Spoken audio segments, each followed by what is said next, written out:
RRQ Kazu, they gotta prove it on their map pick.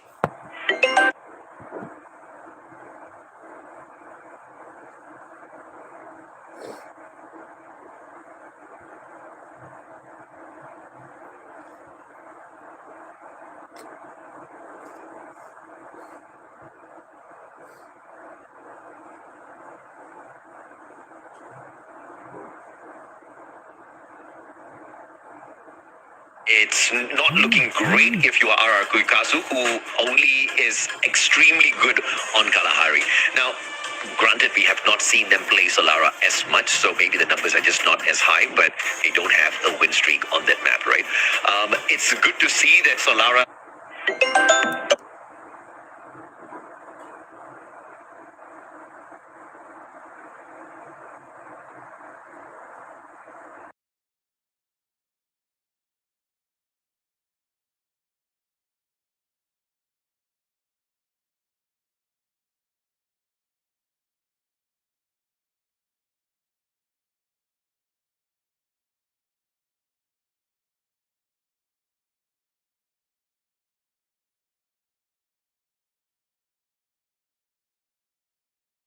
on that map, right?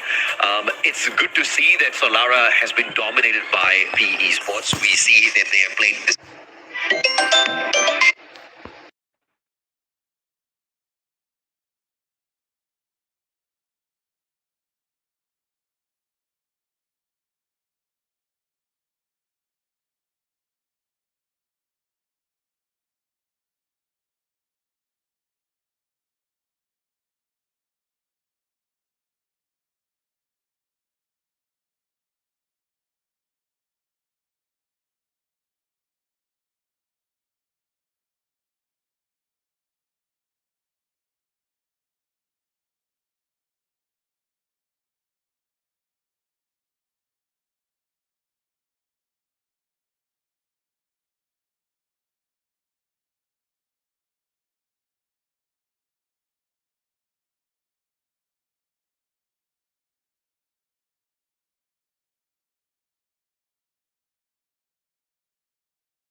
Dominated by the eSports. We see that they have played this map 3 times so far, and on every single time they've dropped by into Solara, they've managed to walk away with a victory. So Bermuda, Solara, strong maps for the side of Kalahari, Solara on the side of RRQ. And I would not take my chances at all, RRQ. I mean, if they want to get cheeky with us, if they just want to play Kalahari once, you'll definitely see me scratching my head.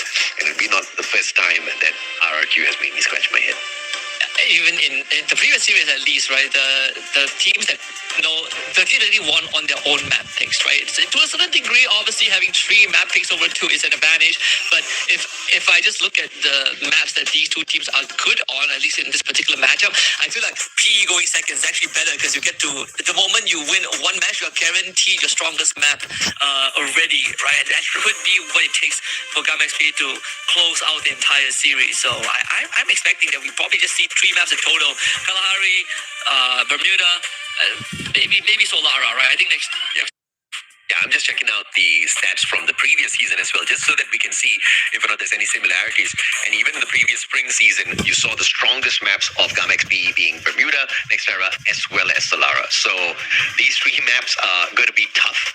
Kalahari was not a bad map for the side of GAMXP. It was just their worst map. They had a 50% win rate there, which is still not the best thing to hear if you're an RRQ fan. Yep. Take a look at some of the to hear if you're an RRQ fan. Yep. Take a look at some of the stats from RRQ Kazu's side, and of course we have to look at the captain dudes with Coda as the most used active skill. This time the VSS is weapon of choice. And 80 eliminations, right? I think a lot of this came from the fact that he's the one that, surprisingly makes first contact and secures it for the team, as compared to what we are familiar with Gam XPE, which would be in the hands of Zeref. Yeah, he has used the Coda 8 times in here so far, and whenever the Coda is not available, either after getting banned or stolen away, he uses the R-Lock, and he's very dangerous on either skill, but of course more viable with the Aurora Vision on his side. He's the second best player on the side of RRQ Kazu. When you look at the overall eliminations, Abe leading with the 3 eliminations for himself, and of course he's kind of put on more numbers after that Lone Wolf, although I don't know whether or not the Lone Wolf numbers will be taken into account, but he is a dangerous player. We've seen him walk into some of these encounters 1v1 and then drop the ball, especially up against AGL earlier. And so fingers crossed that's just the mistake that he kind of avoids this time around, because the Coda does give him a little bit of unnecessary confidence sometimes. Yeah.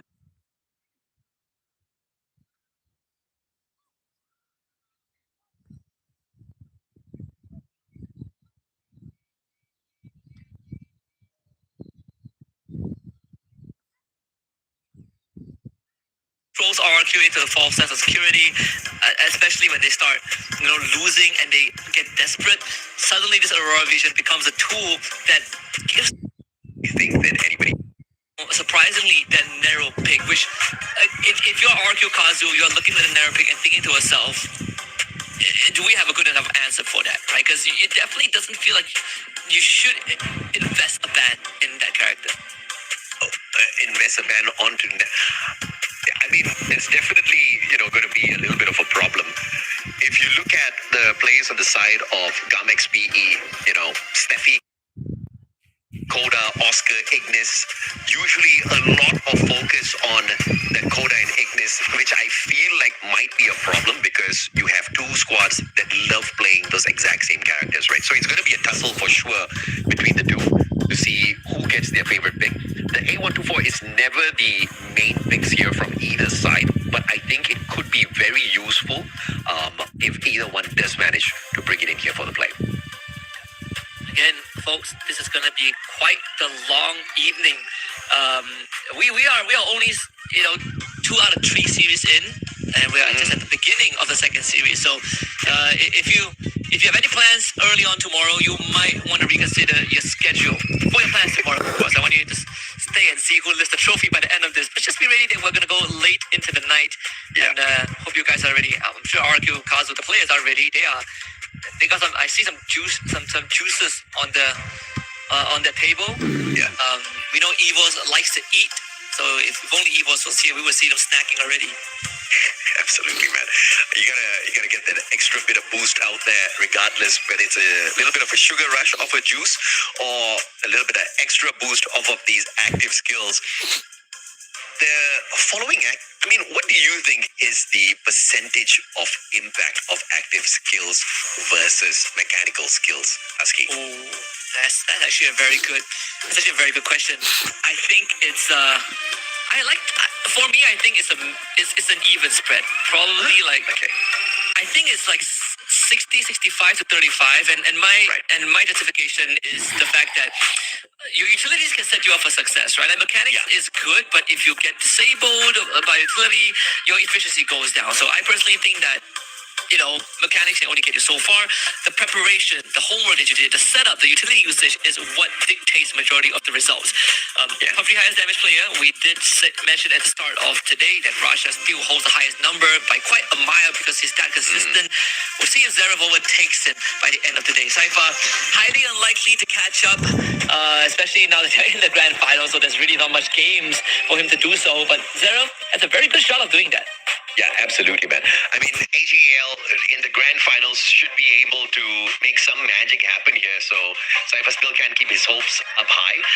Dew is in the race as well. He's in the 4th spot, but we'll leave him out of the question for the time being. Whether or not Zeref catches up with Rasia, I think that's going to be a big possibility without EVOS Divine in the play here. And Gamma XP potentially having 2 series to navigate through.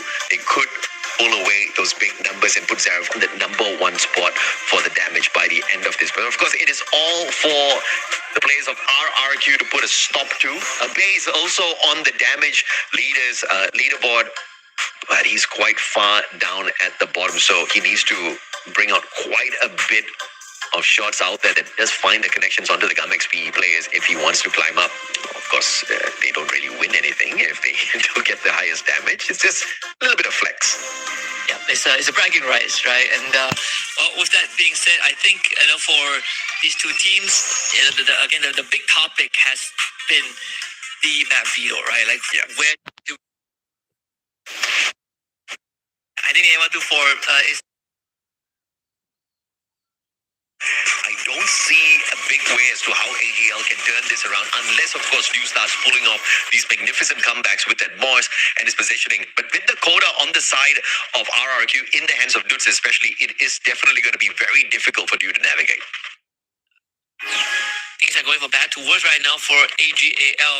They need a solution because this Ray and Morse combo is not working out at all. Not with Duis constantly finding these first contact.